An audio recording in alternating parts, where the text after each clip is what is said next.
Hello YouTube and welcome to another review, and this time we have ITALERI's El Alamein, the railway station battle set. This set contains El Alamein's rail station, MDF laser cut, a laser cut water container, water tank, whatever you want to call it, and German Afrika Korps 50 figures, which is the old Esky set, Panzer 4 F1 or F2 models, so a short barrel or long barrel. It's a quick assembly kit. We have an Italian cannon, 149/40 with crew of 9 figures. We've got a British M4A2 Sherman 3, 15 parts fast assembly again. And we have a Morris Quad 20-pounder gun with 7 figures. And that comes with its shell case trailer as well. British 8th Army, which is again is the old Esky kit, 50 figures, and railway tracks. This does not come with a base. It is literally just as I have read it there. That's all this set will contain.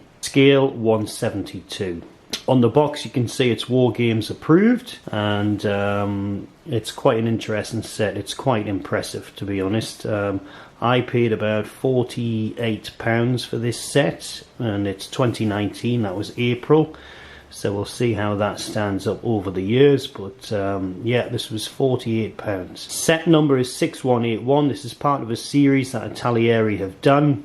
You will spot that there's different types of battle sets that they have done. There's Russian Front, there's Battle for Berlin, Operation Cobra, and other various ones. I think there's even a Vietnam era one, so there's enough to fill your boots in on that one. It does look quite a nice set. I love the cover. You can see on the front we've got Rommel, we've got Montgomery, and we've got the troops that are included. So that's the German Afrika Korps.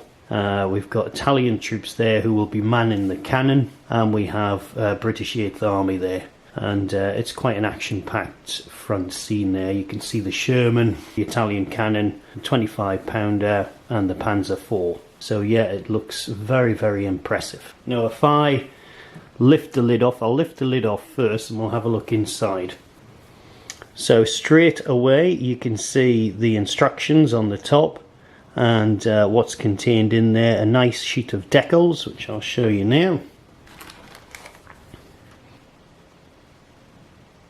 There we go, quite a nice set of decals. They're not cartographer, but there's little or no see-through section of decal on these. They're cut fairly close, but not close enough, but just enough to satisfy most people. So quite a nice sheet there. So there's parts there for the signage on the extra bits that come, like signs and things like that. There's a first aid station sign, etc. Got your Morris Quad tractor decals, you've got your Sherman, and you've got your Panzer. So yeah, there's enough there to satisfy us, I believe.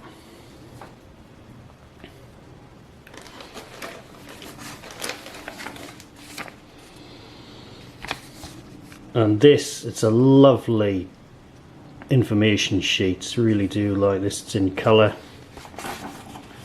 We've got some lovely colour drawings and assembly instructions.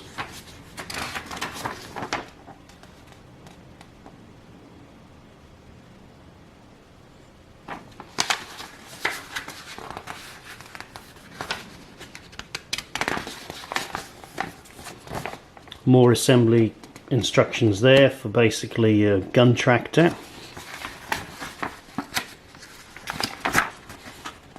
I think the gun tractor is the one that has the most parts, the gun and the gun tractor.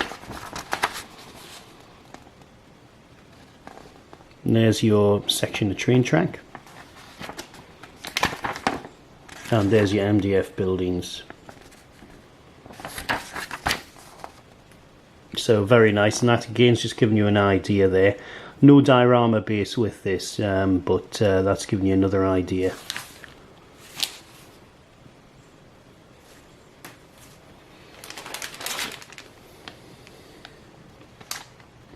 That's your pack of troops. Like I say, these are the old Esky versions. So there's your Afrika Korps.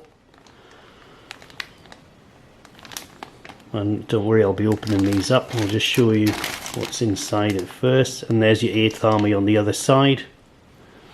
And also included there is a quick assembly Italian cannon, and that one is in very few pieces. That will assemble very, very quickly.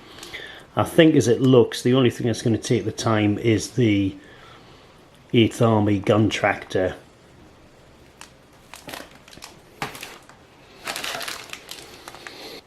And I think this contains a few signs.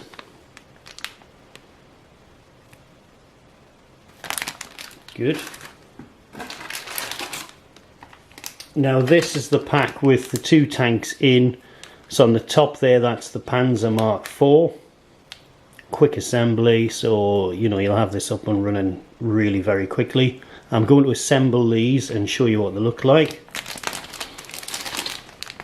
Other side, there we go, there's our Sherman Mark III. And really against what the Germans had when pretty much El Alamein started, the second battle that is, the British did have the superior tank in the Sherman.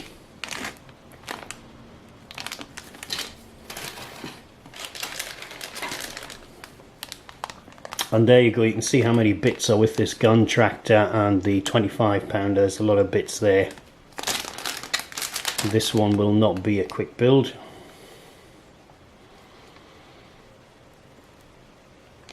But a very nice vehicle, so I'm looking forward to assembling this one.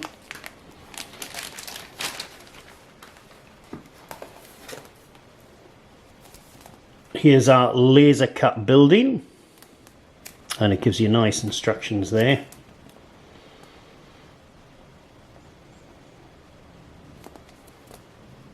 Looks very nice.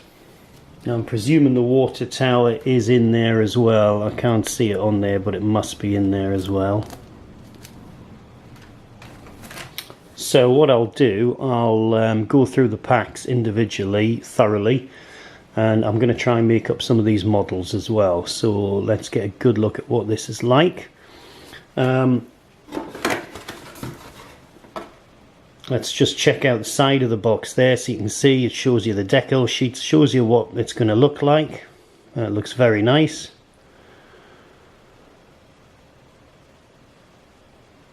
So very nice images on that. On the side again, it's just going to tell you there what you're going to get. Another nice artwork. The artwork's very, very good.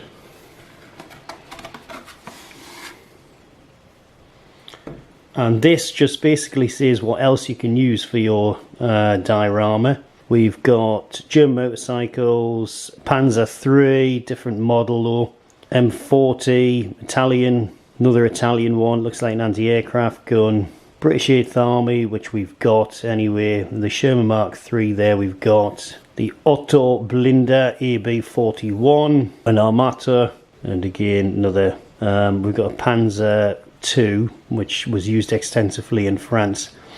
Now the model you get with this is the F1 and F2 Panzer IV. It does have the F2 upgrade because obviously the Germans found out that the original gun wasn't powerful enough to penetrate French and British armour just before Dunkirk, so that was an upgrade last minute. And there's the write-up.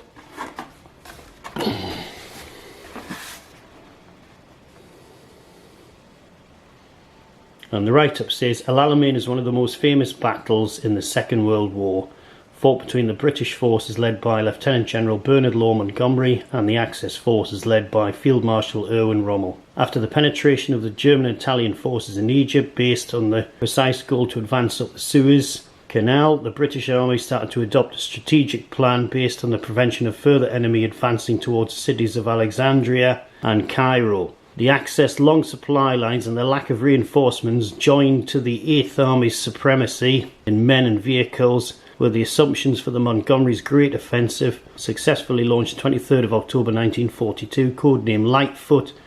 And it was codenamed Lightfoot mainly because of the mines that the Germans had laid. El Alamein was a turning point of the North African campaign, beginning and bringing in May 1943 to the Italian-German forces capitulation in Tunisia. So May 1943, that was the end of the German occupation in Africa, along with the Italians. So good. So we'll have a little look at these things closer up.